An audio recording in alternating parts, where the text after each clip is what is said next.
Oi, gente, como que vocês estão? Eu espero que vocês estejam bem. Na aula de hoje, vamos continuar falando sobre o século XV. Falamos na aula anterior sobre mercantilismo. E aí eu falei para vocês que eu ia fazer um vídeo, né, especificamente falando sobre o absolutismo. Porque é muito importante que a gente entenda o absolutismo para a gente entender sobre o mercantilismo, sobre as grandes navegações, né?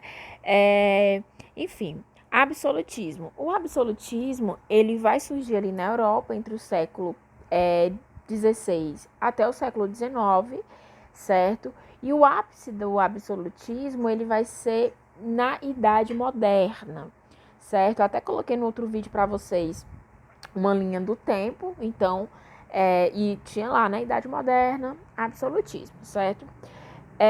O absolutismo, em suma, ele é um poder absoluto do rei sobre toda a nação. Então, o rei é que vai ter o controle absoluto da nação.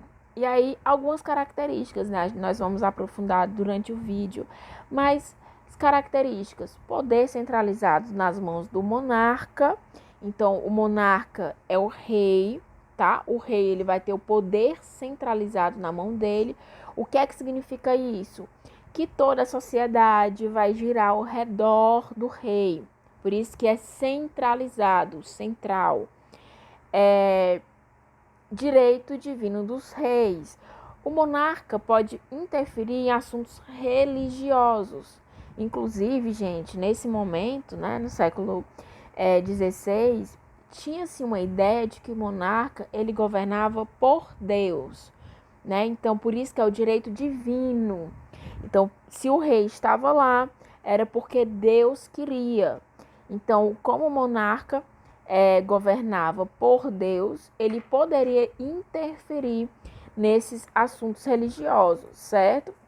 O monarca, ele vai instituir as leis e vai tomar todas as decisões.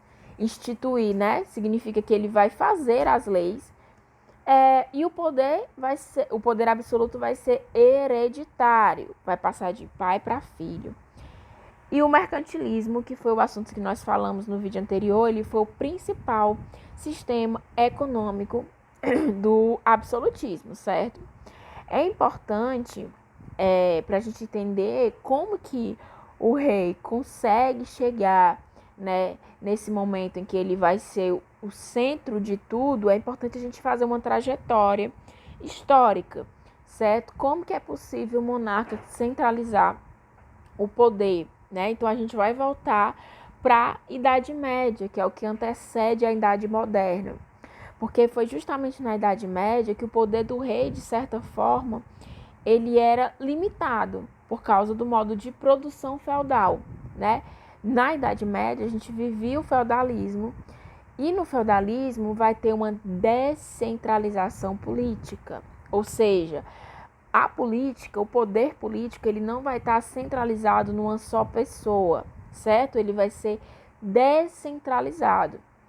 O rei, ele era uma figura importante no feudalismo, na Idade Média, só que ele não conseguia centralizar o poder. Então, durante a Idade Média, o rei, ele dependia de uma troca de favores, né? Que é justamente o que a gente vai chamar de relação de vassalagem e suzerania. Essa relação de vassalagem e suzerania é uma relação que vai existir no feudalismo. Então, é uma relação do rei e dos nobres, né? Era muito importante porque durante a Idade Média não tinha essa centralização política, certo? Então, o feudo, eu já expliquei tudo isso para vocês quando a gente falou sobre o feudalismo. E aí, assim, o feudo, ele era as terras concedidas de um suzerano. O suzerano, ele era o dono da terra, o que a gente também conhece como senhor feudal. E ele dava essas terras, eles concediam, eles emprestavam essas terras a um vassalo, que a gente também conhece vassalo como servos.